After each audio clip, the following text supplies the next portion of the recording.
I'm not going to clunk it down this morning.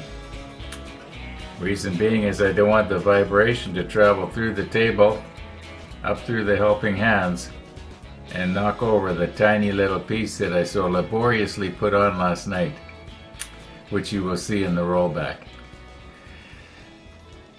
Yeah, we're getting there. Let's roll back and then we can continue on.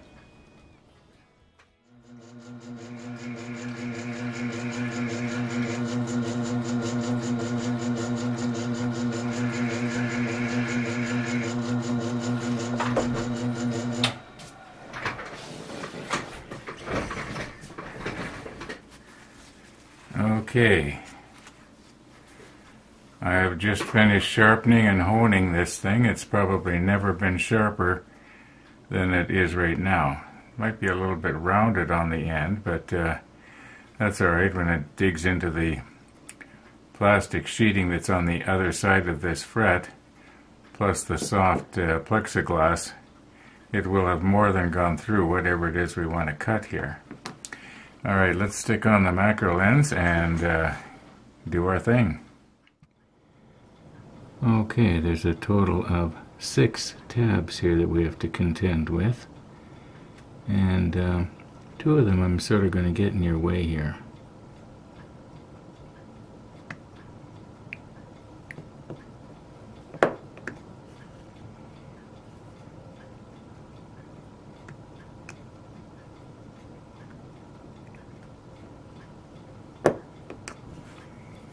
Okay, now I can use my right hand, it'll work a little better.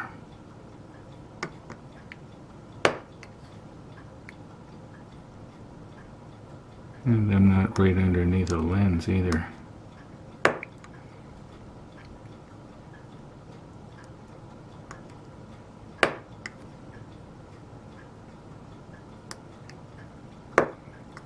When the cutter is razor sharp like this, you have to be careful that you're not riding up on top of the part, because it will actually go right through the part, and you'll cut off a little sliver about 1/1000th of an inch thick. Not that you can see it. Oh, it's sticking pretty good on that sheet. Okay, there we got them loose. A few moments ago I was cleaning off the flashing off of this base, and I'm seeing that little circle that I'm touching right now, and I'm thinking, why would they have that circle? Like, I think that's one of those push-out pins or something like that, that you know, in the molding process, push-out pin or whatever you call it. I think that's what that is. And I thought, why would they have that on the top of the base now where that would be seen? And then I'm realizing that, hey, wait a minute, maybe this is the bottom of the base. So I'm looking at the manual here, and I don't know if I can turn this over. There we go. Yeah, it's supposed to go like this. And I don't know if you can see it or not, but there's also detailing on this side as well. Now what really threw me is the fact that on the other side it seems to have more of these little rivets showing, or bolts, or whatever they're supposed to be. Now, second thing, as long as we're in like this, I was thinking, how am I gonna, I couldn't remember how I glued these magazines. Like, there's 2 go on each side. 2 go on this side and 2 go on the other side. So I was trying to remember, how did I do it for the ones we made for the hood, and I couldn't remember.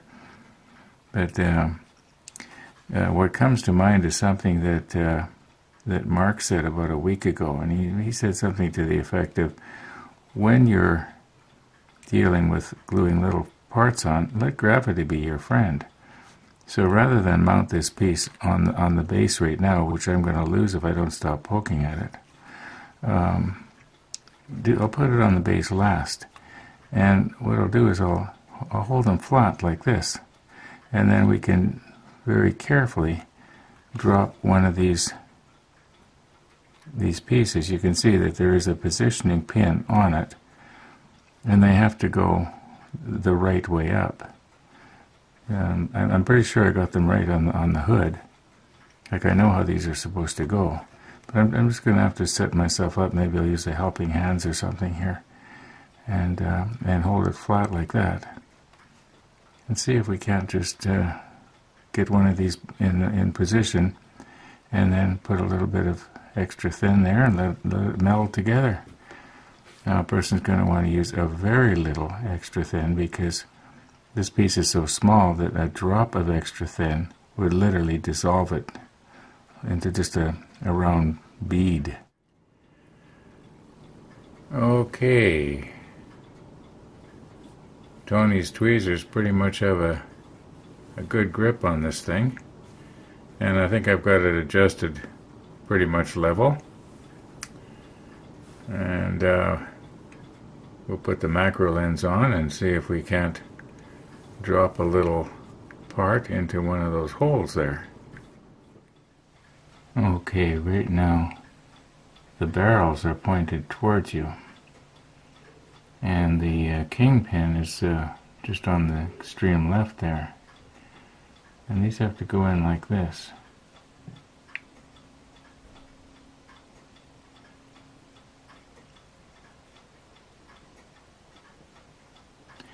Okay, and the magazine would have to be at right angles to the barrel, because this top part that I'm touching right now is to represent the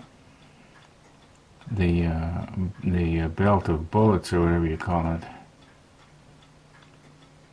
How can you tell I'm not a gun expert?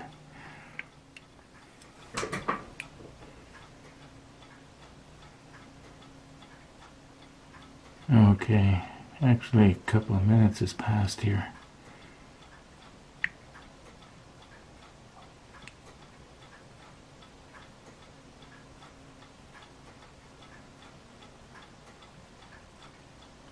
This one's not going so good.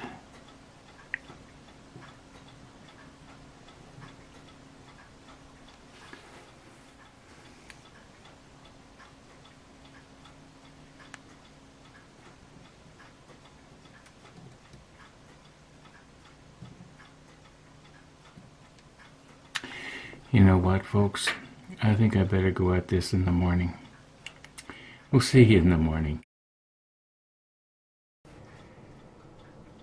Now, nobody is more curious to find out how did our syringes stand up to the extra thin and the extra thin quick setting. Now, just looking at them here, they look like they survived. There's no deformation or anything like that. I will move in and we will test these out. This is actually the first time I'm taking them out of there since yesterday.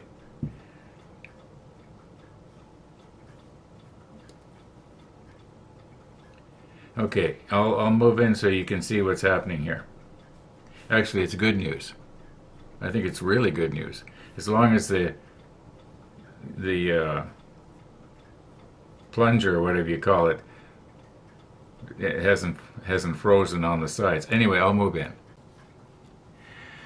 Okay, so why I said I think we have good news going on is because you will notice that we have a bubble going on here, like the bubble in your level. For those of you who have levels, and I was noticing right away that there was no discoloration in the bubble, or any discoloration at all. If this black seal that's on the end of the plunger, now I looked it up to find out, is this blue part actually called the plunger? And apparently it is. I guessed right. And this black part is called the seal. Anyway, everybody knew that except me, apparently. Now, you'll notice that there is no discoloration going on. In other words, it's not dissolving. And I don't think anything else is dissolved either. I got a feeling that we may have you know, come up with an idea here that's gonna really work well, and I'm gonna actually try it. I'm gonna try the extra thin, which is this one here, on the little part that you saw in the rollback. I'll try and get the other. I haven't positioned the second piece yet. I'm probably gonna do it off camera because it was so fiddly to try and do it on camera. Well, we'll see how it goes. Anyway, now I've not tried this. It could be that has been a slight dissolving going right here where these rings are, like the rings on the piston in your car. Kind of like that. It could be that it has froze up there, that possibly well, why don't I stop talking about it? Why don't I just take it and try it? I mean, it's only extra thin. Find something that I can put it on here. I don't care if I get it on my measuring stick. And let's just slowly see if we can ooze some out. Now I want to be able to do it very slowly. If you can't do it slowly, hey, look at that. I just gave slight pressure on the end here. Just slight pressure. We have latched ourselves onto something. I am wondering though if maybe I've got the shape wrong at the end. It's still too much like a hypodermic needle, you know, that I want to jab into a... Now, one more thing, just thought of this. I think that this bubble we've got in there, I should get rid of that. And the reason being is because it will act as a bit of like a compression spring or a buffer. And no, maybe it wouldn't make much difference. But yeah, I'm going to get rid of that bubble.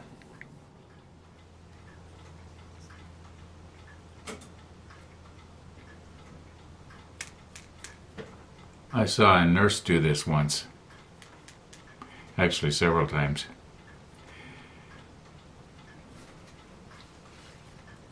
Okay.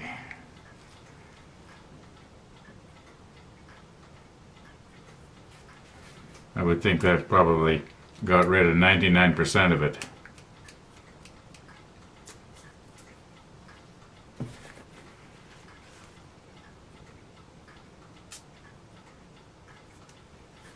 I may have wasted a little bit here.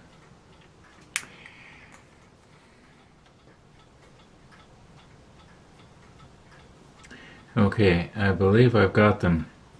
They're not perfectly straight, but they're basically straight. And I think that once we get the extra thin melding some of the plastic together, I'll put the macro lens on so that you can see what I'm going to be doing here. Okay, now my plan is to try and drop the extra thin right at the joint without actually touching these things and knocking them over, because they're just sitting there. You know what, I just realized I've got the rubber part of Tony's tweezer here too close to everything. I'm just going to have to reposition. Sorry about that. Okay, as you can see, I have completely repositioned here, and I'm holding on to the piece, as you can see by the barrels. Now, I thought I had these things.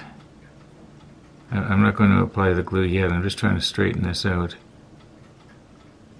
Maybe I should be waiting till after the glue starts to set here. But these pieces should be, this one has to go almost 90 degrees. I guess in all this twisting around. Okay, they have to be 90 degrees to the barrel, which they basically are. Now, let's try not to knock this over. You'll notice that I have blunted the end of that, and it appears that I may have kind of sealed it off a little bit when I was doing it, but I think that the the extra thin will ooze its way past.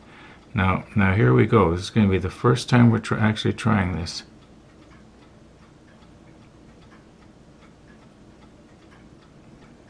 Alright. Alright, now let's just give that a minute to liquefy the plastic. And then I can kind of rock it. This one here should be a little bit more this way, like that. Okay, I'm basically looking straight down on them right now, whereas you're coming in at a 45-degree angle. Let's just leave that. I think that's probably enough. I know a person has a tendency to, at least this person does, to put, you know, too much on. Now, you may also notice that, see if I can get it down here so you can see it, that I also accidentally, when I was sharpening it, or blunting it, I mean, I bent the needle. And then afterwards, I thought, you know what? That might be a blessing in disguise. I wonder how much these things can be bent. It could be that if it was a little bit more, you know, it might be easier to apply. I don't know, I'm just sort of thinking out loud here. Okay, this is not the way I dulled the other one, but I'm going to try this one. Because I'm going to be careful, I'm going to snap it off here.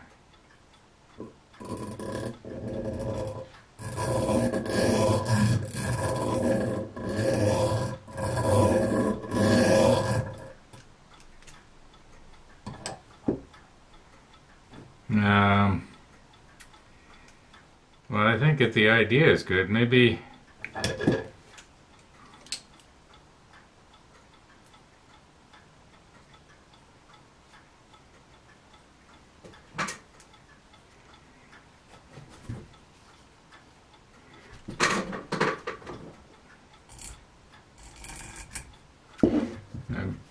I should be grabbing it a little bit, choke up a little bit on it here. And you can see that there's just a little bit sticking out.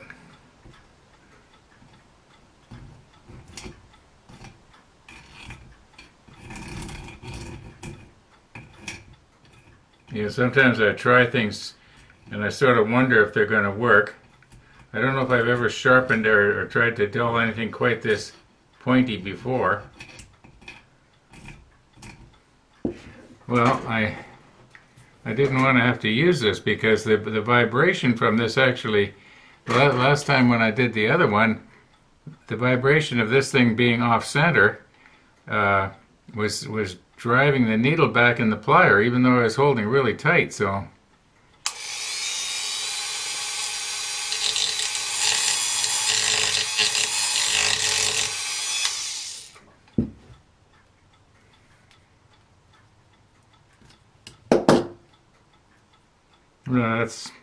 that's somewhat better. Now, remember I was talking about, I wonder if we could bend it? Well, I wonder if we could bend it. Or will it snap?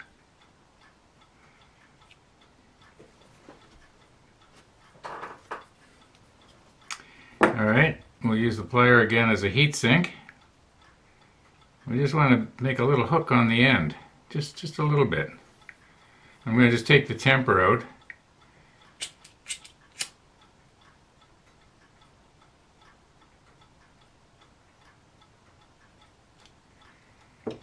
Alright, now I don't know if I should use a photo etch plier or maybe something a little bit different maybe. I've had these since way back when I did the Titanic in Lusitania, as best I remember.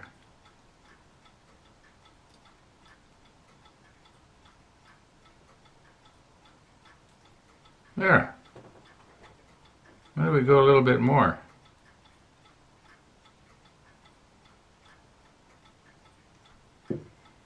Yeah. We'll try that. You know, this is the one we used before. This is the extra thin, and this is the quick setting. So I'm going to try the quick setting on the other side. I'm just going to get everything all ready, and then we'll give it a whirl. Let's just test this. Let's make sure that it's still going to flow here. Oh yeah. You know, this is actually working better than I thought it would. I thought that it would maybe you know, bind and then suddenly release and a whole bunch would squirt out, but it's working great. Working great. Okay, just let me recompose here.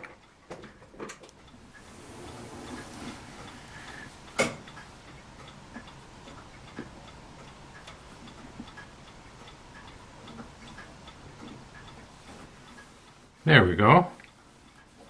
That was simple. Okay. Okay, here we go with the quick setting. Now it could be that this is going to have a tendency to sort of just quickly wick its way all over the surface. Now I'm gonna sort of come in from behind here, kind of blocking your view, but you should be able to see it come through.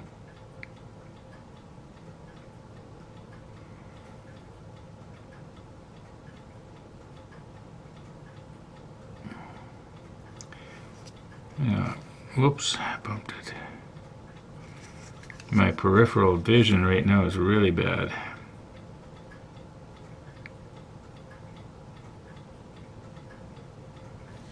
All right.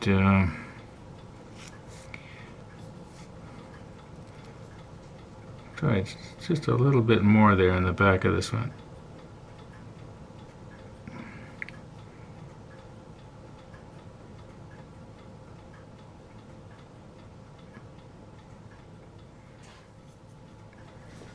I notice it kind of slumped over a little bit here.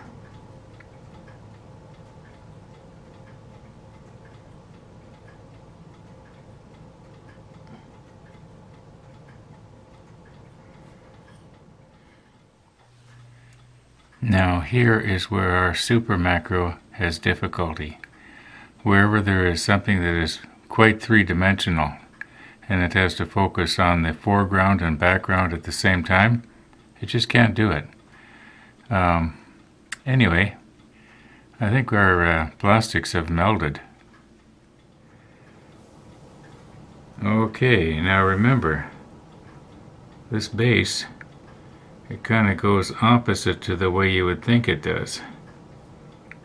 Quite often when I'm doing something like this and it looks really awkward on camera, I'll get a comment and somebody will say something to the effect of, why don't you pick it up in your fingers? It'd be a lot easier. Well, yeah, but you try and do that with your fingers and use the macro lens at the same time. Not gonna happen. Yeah, it looks awkward because I'm trying to video it at the same time. Yeah, and I enjoy doing it. Now, there, I did it without bumping it out of the way. Now, you'll notice that the kingpin sticks out the bottom of the base. Now, I do believe that that's to serve two purposes. One, to go through the base, and the other is to go into a little hole on the deck somewhere. So, what I'm going to do is, well, I don't know. I don't think now is the time to be putting the glue on. I think I should do it all at once. And when we mount this part on the deck, of course then it's going to be maybe just a very, very small amount of glue, because I don't want to dissolve away this little peg here. Yeah, at least that's my thinking.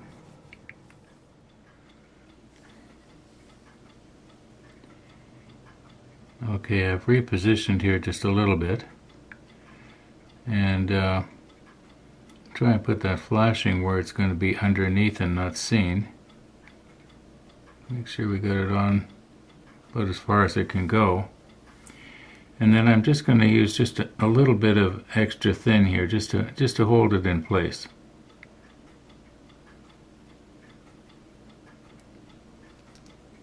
That was more than I had wanted. Okay, try and get that piece square so it will solidify like that. And it's not going to fall off afterwards, that's for sure.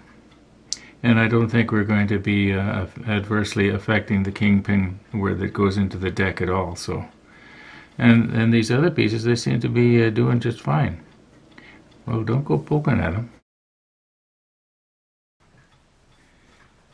Now you'll probably recognize this as the piece that we didn't need for the Rodney because it was made for the Nelson.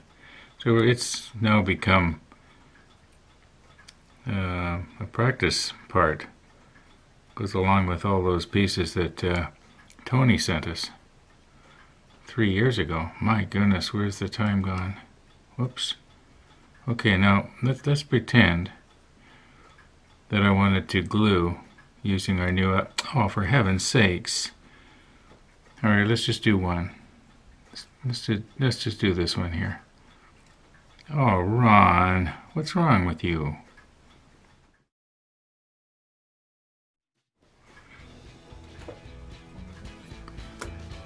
All right, good thing the music's playing. Oh, I see what the problem is. I mounted this thing kind of sloped and it keeps rolling off. Okay, all right, anyway, here's my thinking on this thing. Now let me hold it steady. Okay, now I filed it down a little bit on the end, or ground it down, so it doesn't have so many barbs on it. And now at least when I wipe it off with the paper towel, it doesn't pick up a bunch of fluffies. But here's my thinking. How would it be if I was to squeeze and have a drop build up on the end and then come in? No, that doesn't work either.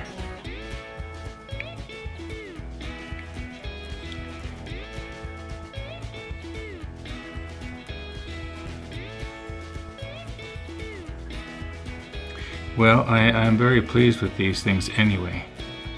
I'm very pleased anyway. Yeah. I realize I'm putting too much on. I just don't care anymore about this piece, but... Okay, now that's going to meld together. We can look at that tomorrow, actually, and see how it came out. Because Monday, Wednesday, Friday, I get a coffee visitor. I know you can't see the clock, but it's time to close today's episode off. So thanks for watching, everybody. And all being well, we'll see you tomorrow.